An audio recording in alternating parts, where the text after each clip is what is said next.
warahmatullahi wabarakatuh.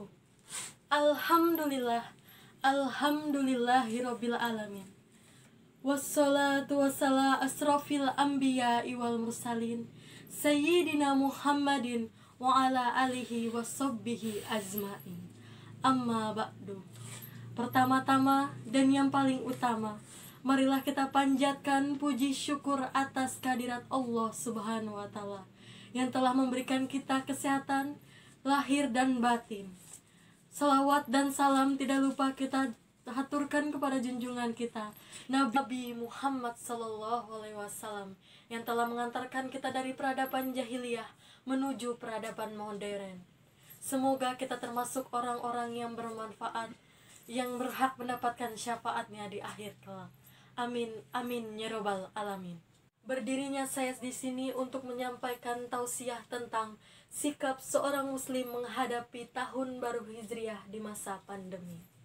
Hadirin sekalian yang saya muliakan, tahun baru Hijriah atau tahun baru Islam merupakan satu hari yang penting bagi umat Islam karena menandai peristiwa penting yang terjadi dalam sejarah Islam, yaitu memperingati penghijrahan Nabi Muhammad SAW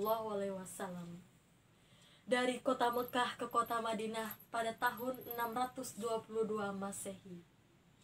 Peristiwa bersejarah itu terjadi pada 1 Muharram, tahun baru bagi kalender Hijriah. Namun, tahun Hijriah Rasulullah SAW dari Mekah ke kota Madinah itu diambil sebagai awal perhitungan bagi kalender Hijriah.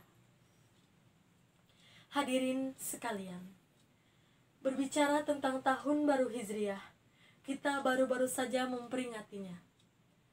Tetapi berbeda dari tahun-tahun sebelumnya, tahun ini kita dihadapi dengan wabah bencana COVID-19. Dengan adanya wabah ini, tentu kita harus menyikapinya dengan lebih baik.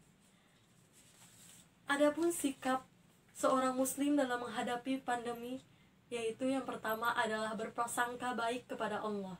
Yang paling pertama harus kita lakukan adalah berprasangka baik kepada Allah saat sedang menghadapi bala maupun bencana.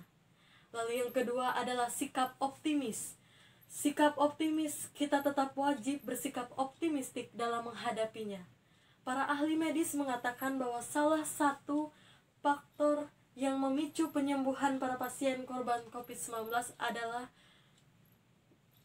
mentalitas yang optimis serta tidak stres. Yang dibicarakan saya kali ini bukan tentang angka-angka kematian, melainkan tentang angka-angka kesembuhan. Tidaklah penyakit menular tanpa izin Allah, dan tidak ada pengaruh dikarenakan seekor burung. Tetapi yang mengagumkanku ialah al-fa'lu, optimisme, yaitu kalimat hasanah atau kalimat thayyibah, kata-kata yang baik. Hadis riwayat Bukhari Muslim. Lalu yang ketiga adalah wajib mengupayakan pengobatan. Syariah Islam telah memerintahkan kepada kita sebagai hamba Allah untuk selalu mengupayakan pengobatan. Karena penyakit itu datang dari Allah, dan Allah tidak pernah menurunkan suatu penyakit kecuali diturunkannya juga obatnya. Maka tugas dan kewajiban kita adalah untuk menemukan obat dari suatu penyakit. Memang kita bukan ahli dalam upaya pengobatan, akan tetapi setidaknya kita ikut mendukung semua pihak dalam rangka mendapatkan obat atas suatu penyakit. Ini yang saya kasihi, berbicara tentang beribadah di masa pandemi ini, kita bisa melakukan ibadah tersebut dengan memperbanyak berzikir, tadabbur ayat-ayat Allah, membaca buku-buku Islam, dan lain sebagainya. Artinya COVID-19 yang sekarang sedang mewabah ini tidak menutup pintu-pintu ibadah bagi kita. Demikian halnya, walaupun ruang-ruang gerak kita dibatasi dengan adanya kebijakan sosial dan physical distancing, tidak menjadi alasan untuk menurunkan semangat ibadah kita. Akan tetapi, agar dapat diterima, ibadah disyaratkan harus benar, kecuali dengan adanya 2 syarat. Pertama, ikhlas karena Allah semata, bebas dari syirik besar maupun syirik kecil. Syarat yang pertama merupakan konsekuensi dari rukun Islam yang pertama, yaitu syahadat la ilaha illallah, karena ia mengharuskan ikhlas beribadah hanya kepada Allah dan jauh dari syirik.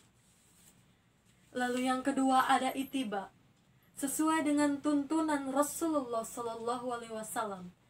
Sedangkan syariat kedua adalah konsekuensi dari syahadat Muhammad Rasulullah SAW, karena ia menuntut wajibnya taat kepada Rasul, mengikuti syariatnya dan meninggalkan bid'ah atau ibadah-ibadah yang diada-adakan.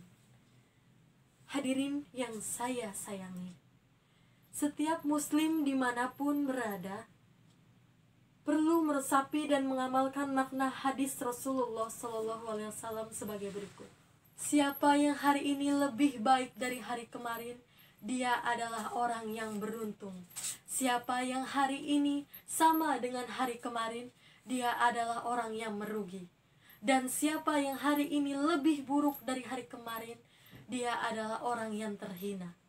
Bercermin dari hadis tersebut, kita harus memantaskan diri untuk menjadi pribadi yang lebih bertawakal, menjadi pribadi yang lebih baik, menjadi pribadi yang beriman. Demikian pidato yang dapat saya sampaikan. Semoga apa yang saya sampaikan dapat bermanfaat bagi kita semua dan dapat diaplikasikan dalam kehidupan sehari-hari. Wabillahi taufik wal hidayah. Wassalamualaikum warahmatullahi wabarakatuh.